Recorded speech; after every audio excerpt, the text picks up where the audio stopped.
کل امریکہ اور اسرائیل کی بمباری کے دوران تہران میں ایران کے سپاہ بینک کو بھی نشانہ بنایا گیا تھا، جس کے بعد ایرانی حکام نے خطے بھر میں امریکہ اور اسرائیل سے منسلک فائنینشیل سینٹرز اور بینکس پر حملوں کی دھمکی دے دی تھی۔ ایسے میں ایران کی جانب سے خطے بھر میں امریکہ اور اسرائیل سے منسلک فائنینشیل سینٹرز اور بینکس پر حملوں کی دھمکی کے بعد اب متحدہ عرب امارات میں متعدد بین الاقوامی بینکس نے اپنی سروسز کو عارضی طور پر بند کرنے کا اعلان کر دیا ہے۔ امریکہ کے سٹی بینک نے اعلان کیا ہے کہ وہ 12 مارچ سے 14 مارچ تک متحدہ عرب امارات میں اپنی زیادہ تر برانچز بند رکھے گا۔ بینک کے مطابق یہ فیصلہ خطے میں جاری جنگ کے باعث احتیاطی اقدامات کے طور پر کیا گیا ہے اور بینک کے فائنینشیل سینٹرز بھی 3 دن تک بند رہیں گے، جبکہ اسٹینڈرڈ چارٹرڈ بینک نے اپنے دبئی کے دفاتر سے اسٹاف کو نکالنے کی خبروں کی تردید کرتے ہوئے کہا ہے کہ بینک نے احتیاطی تدابیر کے طور پر گزشتہ ہفتے سے ہی ورک فرام ہوم کا انتظام کر دیا تھا اور اب اس کو مزید توسیع دے دی گئی ہے، جبکہ برطانیہ کے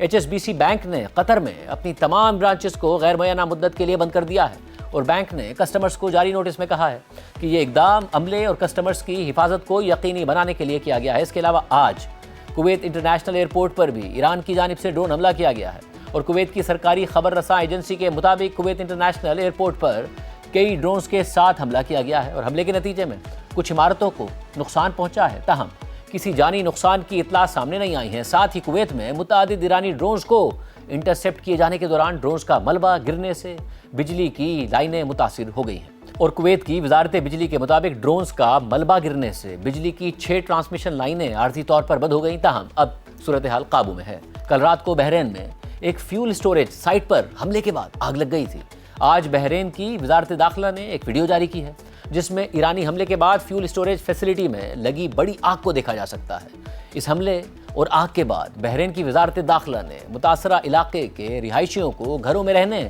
اور کسی بھی وینٹیلیشن کے ذرائع کو بند رکھنے کی ہدایت کر دی ہے، تاہم اب صورتحال بہتر ہونے کے بعد انہوں نے یہ ہدایت واپس بھی لے لی ہے۔ اس ساری صورتحال میں بحرینی حکام نے آج ایران کے لیے جاسوسی کے الزام میں 4 افراد کو گرفتار بھی کر لیا ہے۔ اس کے علاوہ آج سعودی عرب نے ایک بار پھر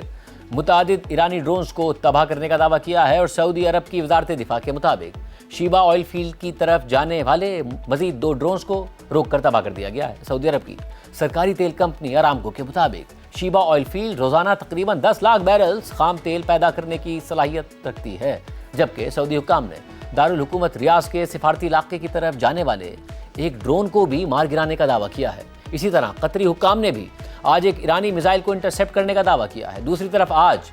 ایران اور حزب اللہ نے مشترکہ طور پر اسرائیل کے اندر منظم حملے بھی کیے ہیں۔ ایران کی فوج کا کہنا ہے کہ اس نے ڈرون حملوں کے ذریعے اسرائیل کے 2 فضائی اڈوں اور تل ابیب میں واقع شن بیت کے ہیڈ کوارٹر کو نشانہ بنایا ہے، جبکہ اسرائیلی حکام کے مطابق ان حملوں کے دوران گزشتہ 24 گھنٹوں میں 179 افراد زخمی ہوئے ہیں، جن میں سے زیادہ تر کی حالت بہتر ہے۔ حزب اللہ کی جانب سے اسرائیل کی طرف داغے گئے ایک راکٹ سے اسرائیلی شہر